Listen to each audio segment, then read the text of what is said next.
podcast where we break down IMDb's #1 top-rated episode of a classic TV show and then discuss, did the IMDb voters do the show justice? Or are there hidden gem episodes that need a boost up the list? I'm Abby. And I'm Katie. You may notice our voices sound exactly alike because we're twins. And as twins, we had a shared love of TV that remains all the way through to today. We watch, we discuss, and now we're discussing with you. So let's let the discussion begin. I am so excited for our very first episode. Katie, tell us which classic TV show we are kicking our podcast off with. Absolutely. This is an old favorite that you and I used to watch every Sunday night on the 1980s plaid red carpet in front of our television set that only had 4 channels. It is Murder, She Wrote, with the great Angela Lansbury playing our favorite detective of the 80s and probably even beyond, J.B. Fletcher, a author from Maine, a murder mystery author who has sort of rediscovered a new awakening, a new life in her later years. She lives in a small little town in Maine, but she travels everywhere on her adventures. And people die like flies all around her. Wherever she goes, you kind of don't want her to visit because you know murder will follow. Yes, but also J.B. Fletcher in the flesh. So let's dive in and reveal, what does IMDb say is the very best episode of Murder, She Wrote?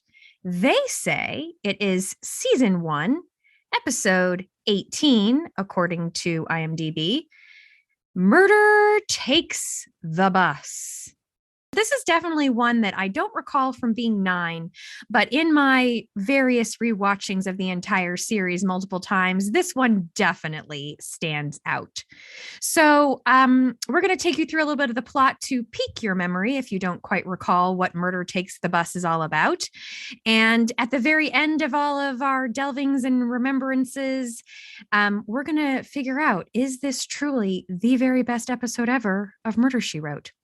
So let's start off at the very beginning. We are in our beloved Cabot Cove, and Sheriff Amos Tepper's car is smoking wildly, and it's clear that he and Jessica were planning to go somewhere, and it's just not going to happen.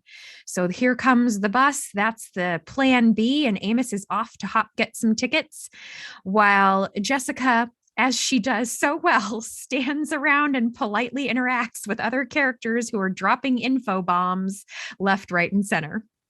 So the first 3, go ahead. Tell us more about Cabot Cove. Oh, well, Cabot Cove, Maine is where Jessica comes from. If you notice on IMDb, I'd say the first 20 most highly rated episodes are all the Cabot Cove episodes. So they usually only shot 1 or 2 of these per season during the run of the show. But hands down, these are the best episodes where we see Jessica J.B. Fletcher in action in her hometown, a small little coastal Maine town. And there's been fierce debate over what the town is in Maine that Cabot Cove is based off of, because it doesn't really exist. But the closest people have been able to figure out is that they believe, according to a Angela Lansbury biography, that it's actually Castine, Maine, which is a small town in coastal Maine, appropriately. And it's actually this episode that has helped people back this up, because as we learn about this bus trip, there's, locations dropped and state prison location in conjunction with all of the stops on this bus, back up this idea that Castine, Maine is indeed our beloved Cabot Cove.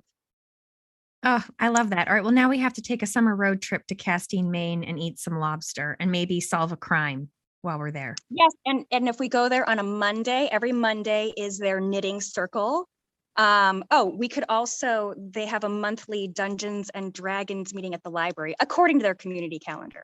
And also what I found hilarious is that in many of the Cabot Cove episodes, there's doings and shindigs and committees for this and committees for that. And true to form, Castine, Maine is actively seeking local government committee members. Delightful. Well, I'm politically active. I'll hop on a committee while we're there. Yes, yes. But I hope viewers aren't disappointed to know that none of this series was shot in Maine at all. Cabot Cove was actually shot in Mendocino, California, primarily, although also sort of throughout Northern California and Oregon. But Mendocino is this tiny little town on coastal California.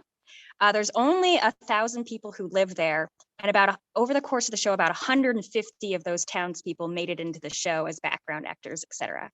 But it would be this huge deal where one week per season until the later seasons, or for some bizarre reason, Jessica moves to New York. But for 1 week during the main run of the series, the film crew would descend on this little town.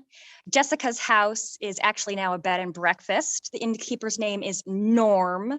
You get a free bottle of wine if you make a reservation. They have 3 rooms, one of which is Angela's room. And according to the website, they plan to build a water tower on the property, at the top of which they plan to put a hot tub. Wow. Well, Yeah. we have to go to there too. I'll visit Mendocino and stay in the hot tub water tower / Jessica's house.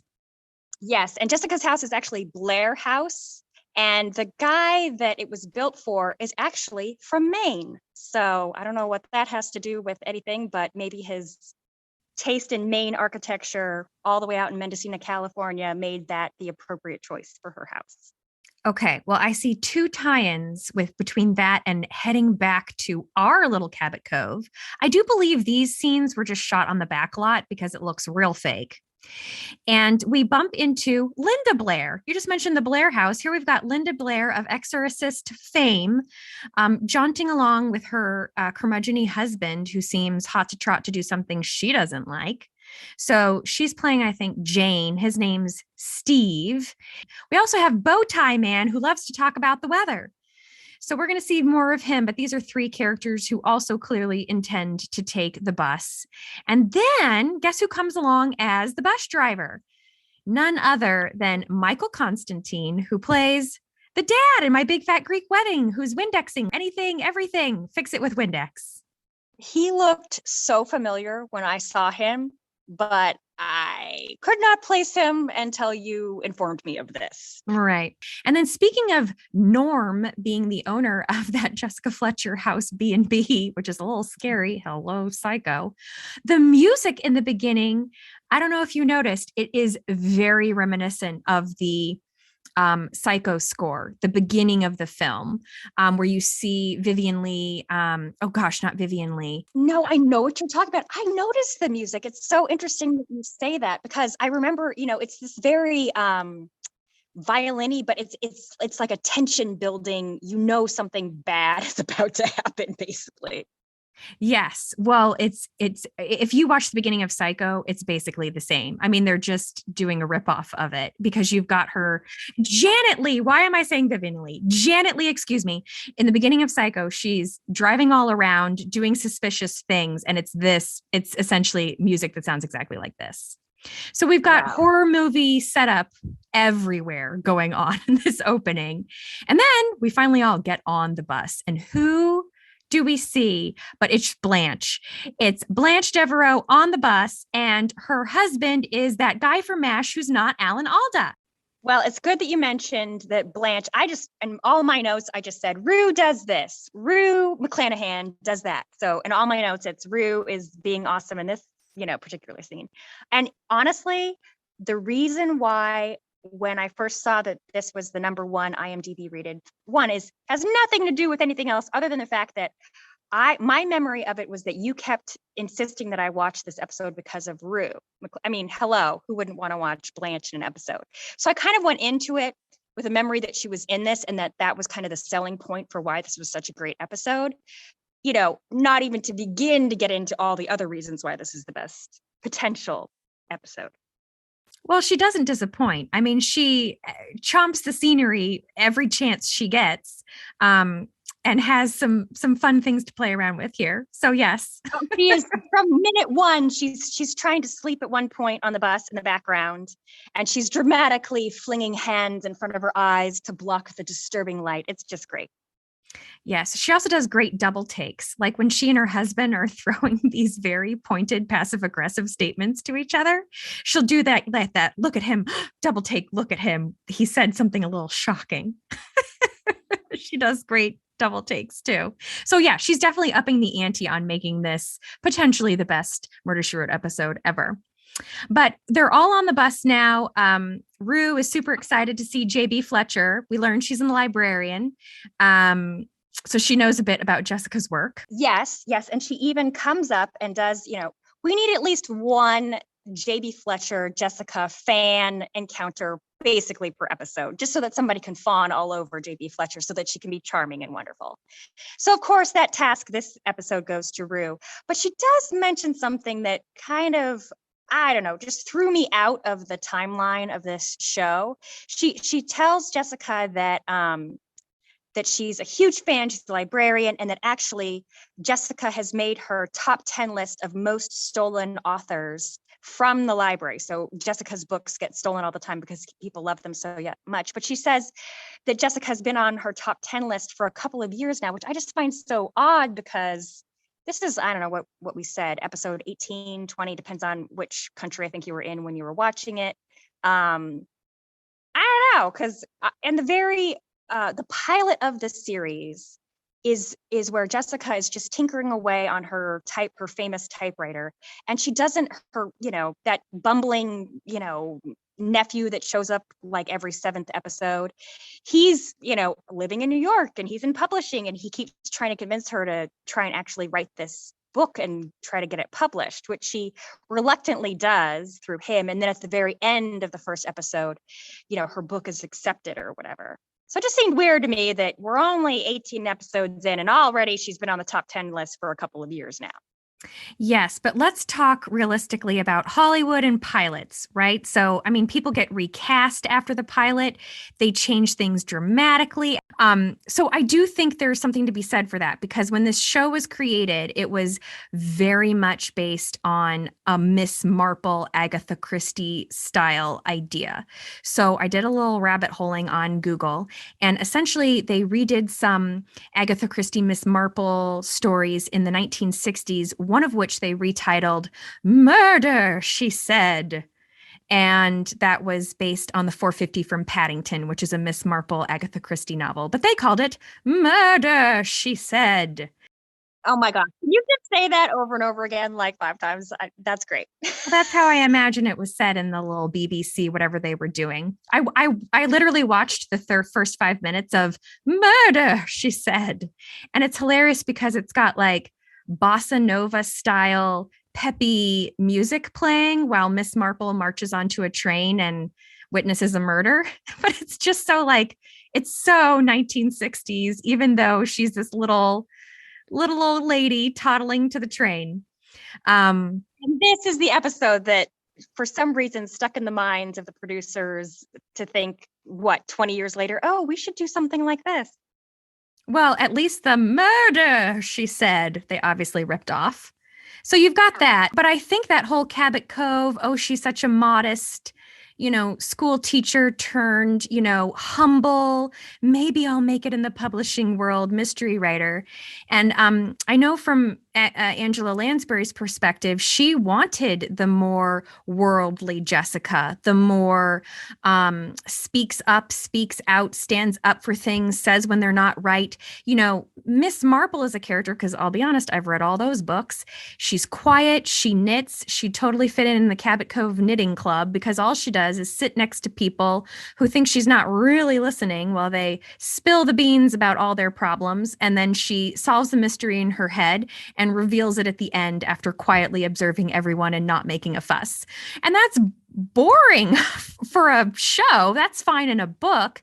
But I think Angela Lansbury was very conscious of making JB Fletcher what you were talking about. She goes places, she does things, people fawn all over her. She has power in the outside world, and she knows how to handle situations, as we see her adeptly doing it on this bus journey. Well, and in other episodes, because you're making a good point in that the only time you ever see anything but the most confident of a person is that pilot.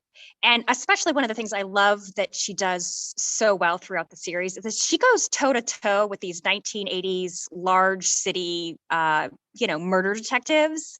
And of course, 9 out of 10 of them do not want her messing around in their business. And she is just right there being polite, but also firm as steel. I love it. Yes, and let's bring up then, we've got our friend Amos Tupper, played by Tom Bosley, who is not anything like those New York detectives you just described. He's bumbling. He just wants his TV from the raffle at the sheriff's meeting they're attending, where Jessica is the prized guest speaker, but he just wants that TV in the raffle. That's the only reason he's going. Plus, he mentions some hors d'oeuvres they always serve. So that's where his mindset is, but he very much just bumbles along and does not mind at all when Jessica takes the reins. No, and he couldn't solve his way out of a pizza box. I mean, he couldn't solve a murder that literally is committed right in front of him. He's not a very good detective, if not sheriff. Who we all know from Happy Days, etc. Now, I definitely remember him from watching as a 9-year-old. And I think mostly what I remember is that I just loved his sort of bumbling character. And I mostly loved his Maine accent because as a 9-year-old, I had never heard that accent before.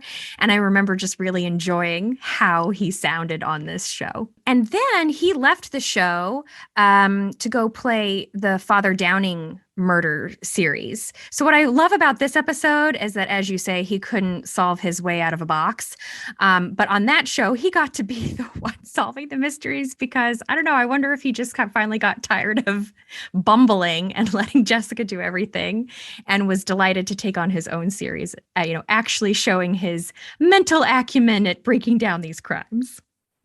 Well, if we're going to give props to Angela Lansbury for wanting to be a strong character, he played the sheriff for 2 seasons, I believe, and I was pretty upset when he was no longer. Not that our follow-up sheriff isn't good, but it's kind of like the Darren thing on Bewitched. The new sheriff is Mort, but I'm sorry, Mort and Jessica, they do not hang out. They would never be going on this bus trip. They would never be driving around together, hobnobbing. That's why. What I'm saying. Darren number 1. People usually prefer to Darren number 2. Yes, but as a nice trade-off, Dr. Seth Haslett takes on that good friend role. So it all turns out okay. Yes, and my favorite character in the entire show is Seth Haslett, who, alas, does not make an appearance in this episode. Well, interestingly, before he appeared as Seth Haslett, he played a completely different character as a one-off in a different episode, and then was later cast as Seth Haslett. What? Oh, what yeah. episode? I have to watch this. Well, now I'm gonna have to go back to our good friend IMDb and look up which one it was, but that's how it went. I don't recall the title. I think he played a lawyer in an early season 1 or 2 episode before he became Seth. Oh, gross. Because he becomes the town doctor, and his Maine accent, might I say, is also quite delightful. Yes. Now, he was also on Star Trek, so I've never watched that show, unfortunately, but I hear that many fans know him from that series. Yeah, we're on the bus. We're driving along. It's psycho music. It's storming. Wait a minute. And this is something that I've run on the show so many times. They use the same damn lightning picture every single time it rains on this show. It's the same 2-second stock footage shot. And they don't change that stock footage shot until about season 5 or 6, where they get a different stock image and use that for another couple seasons. So we get the infamous lightning flashing on our screens in case we hadn't noticed the torrential rain outside the bus, that it is in fact raining cats and dogs right now. Yes, all the better a time to stop at the jail and pick up a freshly released convict onto your bus. And who should appear as this creepy ex-con getting on the bus? The bad guy from Adventures in Babysitting. That's who it is. He is described as a character actor on his IMDb page. So yes, I think he's playing these types of characters and he does a fine job of it. We also see rabbit hole that I fell down is the state prison in Maine was located in Thomason, Maine, which, if you look at a map, makes sense for, again, this list that the bus driver gives us at the beginning for Castine, Maine, to be the real Cabot Cove. So the original prison of Maine was built in 1824, and every single cell was below grade. It was all carved out of this granite sort of quarry area. So every single cell was essentially just a pit. And there was like a 2x2 hole that you would crawl in and out of if you were ever allowed to, actually come out for some short period of time. It was such a horrendous prison that most prisoners died before they served out their sentences. Once the subterranean idea went away and they actually built a facility of cell blocks, that prison, pretty much from, I'd say, 1923 on, is the one that served as Stephen King's inspiration for his novella, The Shawshank Redemption. And then I started looking through all the prisoners who have gone through the Maine State Prison.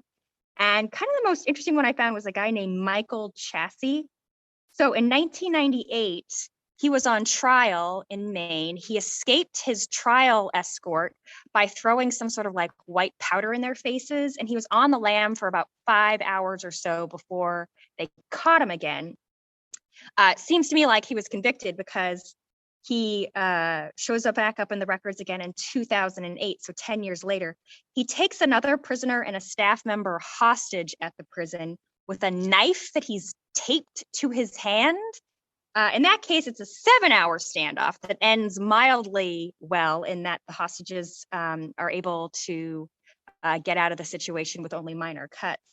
And then 3 years after that, he died in a New Jersey prison because after his 2008 escapade, the Maine prison didn't think they could handle it anymore and shipped him off to New Jersey.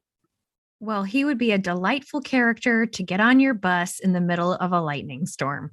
But instead, we've got the guy from Adventures in Babysitting. Well, I kind of pictured Michael Chassie as kind of looking like the guy from Adventures in Babysitting.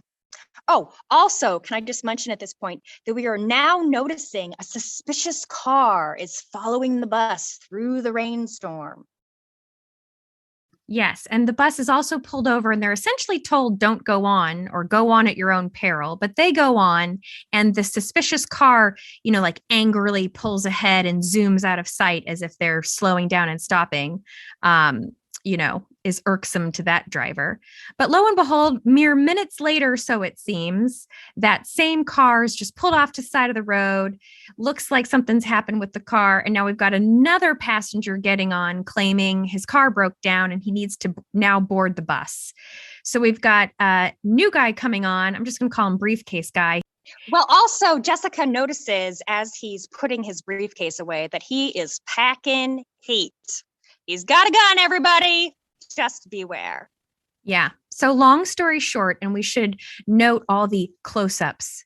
A Murder, She Wrote is not a Murder, She Wrote if there aren't lingering close-ups. So we've got the gun, we've got the random book that Adventures in Babysitting guy is holding. We've got the name of the bus driver, Ben Gibbons, being highlighted.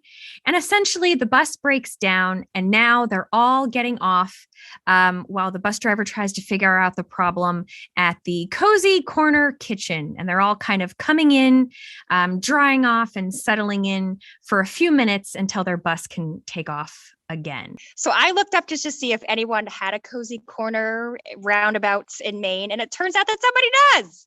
So there's something called Bob's Cozy Corner, everyone. If you go to Orrington, Maine, which it has, geographically not great for making this the real Cozy Corner. It's actually 60 miles north of the prison, which makes 0 sense for our story. So of course it's not the real one, but they have a wonderful Facebook page, really delicious pizzas, kind of a fun little stop in this tiny little town, but also blazoned in the midst of these pizzas is this cute little 10-year-old girl holding a hunting rifle because they are also currently hosting the Youth Hunting Day prize. I believe you have to be between the ages of 10 and 15, and whoever wins, I'm not sure if you have to like bag the biggest deer or something, you win a Savage 243 rifle as your prize for the Orrington Youth Hunting Day. And I believe you can register at Bob's Cozy Corner. We're at the cozy corner and we've got a gun in the house and we've got some suspicious characters and everyone is kind of spreading out. We've got this elderly sea gentleman captain heading off to get a drink. We've got the suspicious briefcase guy going to the bathroom. Creepy guy is still on the bus. Jessica notices Steve, Linda Blair's husband, chatting with him on the bus, and they don't look happy. So everyone's just kind of settling in or heading off in all directions at once. And from there, everyone's chit-chatting, getting to know one another a bit. But Jessica realizes she herself has left her book on the bus, and she goes to take a look. And what does she find? He finds creepy Adventures in Babysitting guy dead on the bus with a screwdriver hanging out the back of his neck. Yeah, and this is the rare occasion where Jessica finds the body, which I was surprised and delighted to see, and that she actually reacts, but she's normally so calm and just whatever about, noticing small details on a corpse. So I was delighted that at least got a gasp and a mouth covering. Yes, normally pretty much the only reaction that's actually directed towards anything murder-wise is that sort of tisk tisk, oh, I'm so disappointed in you, whenever the murderer on these shows confesses. So it is nice to see her discover the body and, have a slight little, freak out moment, even though it's very, restrained. So now everyone is back in the cozy corner and everyone's on edge because this murder has now been revealed. And Amos alerts everyone to his position as a sheriff. He has no jurisdiction here, but he feels they should all, in a very Agatha Christie style, state their names and where they've been for the last 20 minutes. And everyone starts spouting off their personal details, who they are, where they were going. Alibis are flying right and left. And so, of course, Jessica's taking in all this information in a very Miss Marple sitting quietly way. But she immediately points out to everyone that she saw him on the bus arguing mere minutes before the man was murdered. So we at least hear him saying, no, that was just a quick nothing and it didn't mean anything. But she also, so they've recovered from the victim, his wallet, that old book that we were talking about that we've seen before, and this old photo. So those are kind of the three items that he has left behind. And from his wallet, we find his name. Honestly, I don't remember what the guy's name is. But that sort of sparks Jessica's memory, does it not, to this 15-year-old crime that, in the files of her Rolodex mind, she just simply recalls being this main crime that occurred 15 years ago. It was a robbery with 3 robbers. The money was never found. One of the robbers was captured. One of the robbers was killed during the robbery. One of the robbers escaped, and there was a bystander during the robbery who was killed during the crime. Pretty quickly, we realized we're going to have to figure out, well, who was the robber that got away? And we also figure out that Steve's dad was the robber who was killed during the robbery. So he's got a chip on his shoulder. And then, yes, there was also a bystander killed. So this is all sort of a big info drop. And then the other thing I love is that Jessica immediately sets about negating all the alibis that everyone just told her. Oh, I was playing a video game. Oh, I was in the bar. Oh, I was in the bathroom. She goes and checks it out. And she's like, oh, he could have just put coins in the video game and then run off to murder someone and no one would ever know. And basically, nobody has a solid alibi. There are doors leading outside everywhere and anyone could have done it. But Amos has ideas about who he thinks did it and proceeds to point the finger at Windex guy from My Big Fat Greek Wedding, aka Ben Gibbons, the bus driver. And he thinks that it's Ben Gibbons, the bus driver, because he notices when they go back on the bus that something called the damper switch has been thrown, which through this long convoluted monologue basically means that he faked the bus breakdown. Right. And the bus will not be able to restart until you do something blah, blah in the engine that would need a long screwdriver to do that. Therefore, according to Amos, it must be Ben Gibbons. But Jessica immediately reveals that the screwdriver did not kill the bus or the creepy guy. So the bus driver actually confesses Yes, he's the father of that killed bystander in the robbery 15 years ago. And he just wanted to talk to the guy, and his poor daughter was killed. And he just wanted to make the man understand the pain and grief, et cetera, et cetera. Long story short, he totally nailed him with the screwdriver. But Jessica reveals almost immediately that that was not what killed him. Which we already kind of knew because when you check the timestamp, we're only at 29 and a half minutes, and we've already got somebody confessing to the murder, which, as we all know, means whoever's confessing right now didn't really do it, because we're only, a little over halfway through. Yes, in the same way that Steve obviously didn't do it because we saw him early on arguing. So it's definitely not the most likely person. Yeah, so instead of the screwdriver, we are now directed to the bruising on his neck, because indeed he was strangled and there was no blood spatter from the screwdriver because he was already dead when the screwdriver was stabbed into his neck.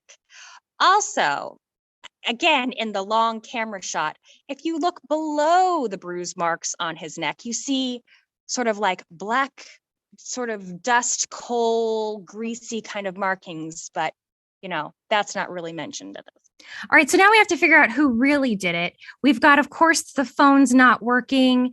The guy with the gun explains why he has the gun. He's not giving Amos the gun. He wants to keep the gun. There's a killer on the loose. He's got to protect himself. He ends up manning the CB radio, trying to get help from the outside. And of course, the lights go out and he is shot with his own gun by an unknown perpetrator who's flying through curtains, making things flutter, making Rue McClanahan scream uproariously. And when the lights all come back on, we've got the suspicious briefcase guy turning out to be an insurance person who's trying to track down all the money from that robbery 15 years ago and was hoping that the dead guy would lead him to it. But to patch up the wound, we've got the sea captain stepping up to tie up the bandages, and Jessica reveals that he uses the wrong kind of knot. I believe he uses a granny knot instead of the sailor's square knot. Now, when I went down the rabbit hole on this one, granny knots can slip, which is dangerous in sailing for obvious reasons, because then, the mast boom can hit you in the head if you tie the wrong knot. So if you want a secure knot, you need to do a square knot. So the square knot is left over right, tuck under, right over left, tuck under. That'll get you a square knot. Square knot, that's not going anywhere. If you do the granny knot, it's left over right, tuck under, left over right, tuck under. Essentially, you're doing the same motion twice. Now that's a granny knot and that will slip. And our quote unquote sea captain just did the wrong knot. So Sea Captain has to confess he turns out to be the robber who got away all that time and has been free as a bird, but he also wants the money, and only the guy in jail knew where all the money was, and he wants his cut. That's why he's here, but he didn't kill him. He's the one who got on the bus after he was dead and took all the stuff, like the suitcase, because he's looking for clues to where this money might be hidden, but he did not murder the man. And Jessica says she believes him. So again, who did this? Is it Rue? Rue does not help out her case here because she's stolen that book that we saw creepy guy have. And it turns out it's worth a lot of money, which Rue as a librarian knows. Unfortunately, Jessica is also literary and knows very well how much it's worth. But she knows there must be some clue in there. And what do they find in the binding of the book? A magic safe deposit key where clearly all that cash has been sitting all these years. So Rue is very upset that her $32,000 book, as she claims, in today's money, that would be about $84,500, has now been ruined by this binding that has now been damaged, because we knew that the book had to be more than just a book. But as soon as the shifty sea captain sees that key, he jams his hand into Amos's coat, pulls out the missing gun, and holds everybody up, because even though he's not a killer of creepy dead guy, he does want that safety deposit box key, and he's going to get it come hell or high water. But not on Amos Tupper's watch. So there's some tackling and some, 1980s scuffling going on. Yeah, but now we got to wrap this up. Who really is the murderer? Well, shock of all shocks. Jessica doubles back on her own theories and realizes the bus driver murdered him twice. So his story was correct in that he got so angry he killed him, but he strangled him. Then gets off the bus, realizes what he's done, realizes the connection will be made that his daughter was the bystander killed in that robbery, realizes if he kills him again and says he was sleeping and he just stabs him with the screwdriver, he can confess to that crime. It will be revealed in an autopsy that isn't what killed him, and he'll be off the hook for murdering this man. So he murdered him twice, confessed to the second one, which didn't kill him, and almost got away with it if it wasn't for J.B. Fletcher. Yes, he thought he had diverted the attention successfully, but no, because JB was there to see through his wily ways. Yeah, but she feels real bad about it. She keeps making these remarks about how, oh, it'll be a moment of insanity and he'll be totally fine, and his poor daughter. There's none of that tisk tisk shame facing going on from Jessica, which I find hilarious because, yes, couldn't agree more. Terrible. But he's not going to get off in that he diabolically tried to pin the murder on anybody else who might be found guilty to get away with it. I mean, he did murder him twice. So once he starts murdering him a second time to get himself out of the first one, I do think we have some problematic choices going on there. Well, sure. And if he doesn't confess to the murder, then somebody else is going to be going down for what he really did. So that wraps up all the ugly bits of this delightful bus journey as everyone happily hops on the bus once more to continue their way to Portland. On a crime scene bus with some unknown driver who has just materialized out of nowhere. So then we also, though, have Amos and Jessica heading back to Cabot Cove. They've missed the special occasion. It's all over. Amos did not win the TV set, much to his chagrin. Yes. Now, in most Murder, She Wrote episodes, we get like a freeze frame as the final shot of the show. And 9 times out of 10, it's a shot of Angela Lansbury laughing at some relatively lame, but we can all still chuckle joke.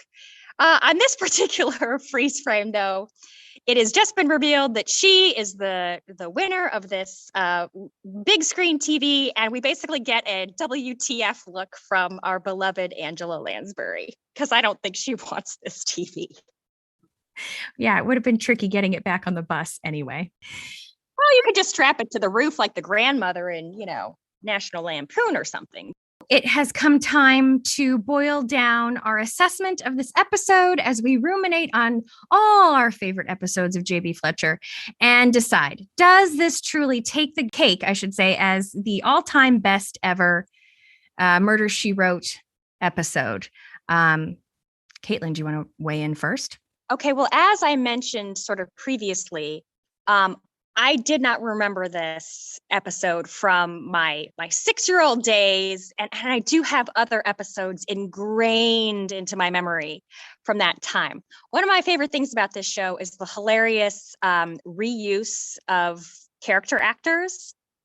So the one that stuck with me all these years is one in which in the first couple seconds of the show, a priest is the Cabot Cove priest is in the church. A beautiful young woman comes in to confess and then reveals that she has murdered someone. And then we go from there. That one stuck in my mind. And the same actor who plays the Cabot Cove priest shows up 2 other times in Murder, She Wrote in another episode that I remember, where he is driving Jessica through Amish countryside in Pennsylvania, New York, I'm not sure. And it turns out he's some publishing guy from her publishing company. And it turns out that he's an estranged Amish guy.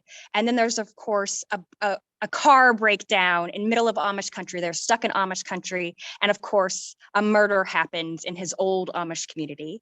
And then a couple seasons later, he shows up not as the Cabot Cove priest, but as the Cabot Cove doctor in a big sort of one-upsmanship with our favorite Seth Hazlitt, the old-time Cabot Cove doctor. They have like a sort of a competitive thing going on there. So those are kind of the episodes that more stuck with me, where there was some sort of twist or tie that I really liked. However, Rue was kind of my gateway into this episode. Rue McClanahan, I mean, I'll watch anything she does. But I have to say, the plotting on this and the twists, especially the one at the end, I just can't think of any other mystery that has done that. Maybe Agatha Christie did at one point.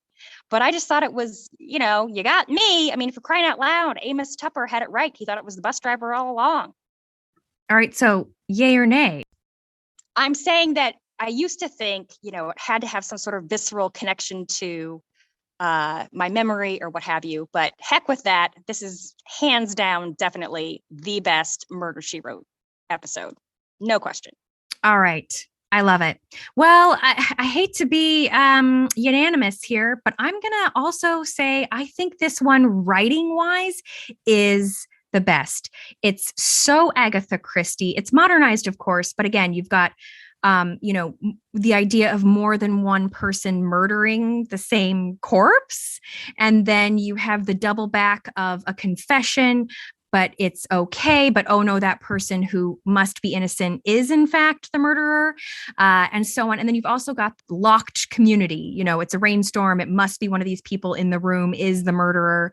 All that clue deliciousness sort of baked right in. So I agree. I think technically and from a script perspective and those Agatha Christie beginnings of Jessica Fletcher, I think all of it ties together beautifully. And I will happily cede that this is for sure, we can call this one the best. I have no problem with that. I just want to point out a couple of episodes. The one that I still recall from being a child is Season 8, Episode 11. It's called Dance Diabolique. And it's about a ballet company where every time someone dances this specific dance, the ballerina dies after dancing it, like on the stage dramatically. It's happened twice. But of course, a ballet company decides to try a third time in the modern day world to dance it again. And what should happen? The ballerina who dances it dies. Jessica watches the performance and then has to figure out who in this ridiculously soap opera-ish ballet company did it. So for whatever reason, probably the ballet part, I loved that episode as a child, have rewatched it as an adult, and still find it holds up pretty well and is quite a delight of a watch. So that's the one I remember most from childhood. Other ones that really did great, amazing things with character actors, like you were speaking of, The Days Dwindle Down is an episode from season 3. I want to say it's season 3, episode 21, according to IMDb. This is the one where they used a real film back from the 40s. Those same actors in the 80s appear as their older selves. It's just some random movie they were all in years ago. And they work that footage in as if it's flashback for what the current older generation in the 80s is describing in a new mystery. So what a brilliant way of creating these flashbacks by using real 1940s a movie they were all in. And I think that highlights the wonderful actors that appeared on here. I think you've got to hand that to Angela Lansbury too, who knew all these people and could easily tie them in to appear on this show. And I will say that it notes in biographies and so on that in the later seasons, those early characters were expensive. Those were people were all stars and, Angela Lansbury's friends. And all the characters in the later ones are younger, up and coming actors who could be paid the SAG day rate. And that's what they got. So that's sort of a sad dwindling of things, but I do think it shows the creativity of the show. So those are just 2 other episodes I shout out. But honestly, if Murder, She Wrote is on, I will happily drop what I'm doing and sit and watch. Yeah, it doesn't really matter where you are in the show, because you're right. In the later seasons, the ratings went down. The quality isn't as good. But sometimes that's even a good thing, because the quality is replaced by camp, and the camp is just ridiculously good. There's that one episode that takes place in sort of a Sesame Street like thing, and there's these ridiculous puppets and all these dramatics going on behind the scenes of this children's show. I mean, the camp, it's just so ridiculous. It's kind of popcorn worthy. Yes, and unlike this episode where they're all huddled in this unimpressive, diner, in the later seasons, the set design is so outrageously ostentatious wherever she goes. And these are clearly enormous sets that were built, like all these Irish castles she's visiting and the puppet place, like you're talking about. And it's just clearly so much money is being thrown at this show to sort of keep it alive. And yes, sadly, the acting and the plots are not as great. But still worth a go on a rainy, stormy Sunday evening. Exactly. So, JB Forever, we hope you loved this show in days of yore and even to this day. Feel free to put in our socials what you remember about the show. If you vehemently disagree and have another episode to offer, first of all, go to IMDb and give it a 10. For heaven's sakes, I had to give Dance Diabolique a good 10 because it's way down on the board. So if you have a favorite episode, vote it up the ladder and let us know your thoughts.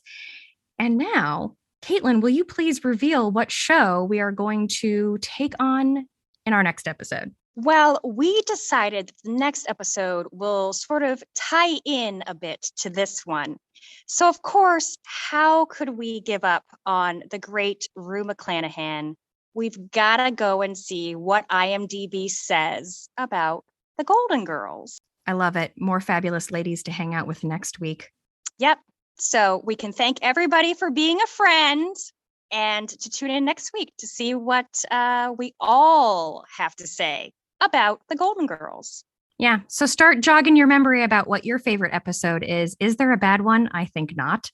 And we can all argue about it when we figure out what IMDb says and what we really think. So thanks for joining us, everybody, and we will see you then. Well, actually, we'll hear you then. Well, actually, we won't hear you, but you'll hear us then. Something will happen then. Well, thanks so much, Kate, and I'll talk to you next time. All right. Have a good one. Bye.